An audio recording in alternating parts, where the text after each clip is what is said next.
Živijo, sva Alenka in Nejc, mlada zakonca, starša 2 otrok. In danes bi vam rada predstavila najino izkušnjo o veri. Vsak dan se moramo odločiti veliko stvari za naju, vsak zase in tudi za otroke.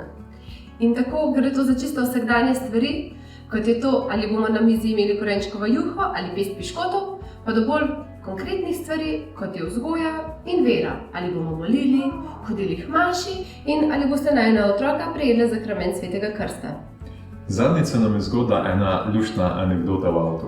Ja, vozili smo se v avto in smo želeli zmoliti večerno molitev, ker smo navajeni. In Natanel, leto v pol star, je zdaj že navajen, kako se pokriža najprej na čelo, pa na usta, pa na srček. Potem se pa rokice sklene v molitev.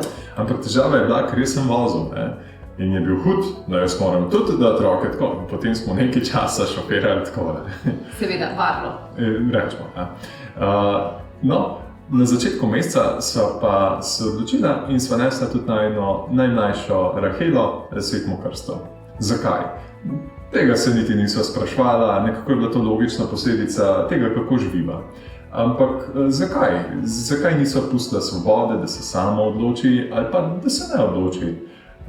Zato, ker sem prepričana, da je dobila blagoslov, da je dobila svetega duha, in da bo po njem se tudi sama lažje odločala v življenju. Tiste vsakdanje stvari in tiste malo težje stvari, malo bolj kompleksne stvari v svojem življenju.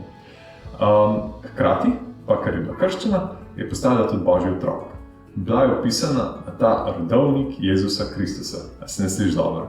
Ona, tam nekje čisto na dnu tega rodovnika, piše Rahela in bo lahko pa prebrala svoje ime.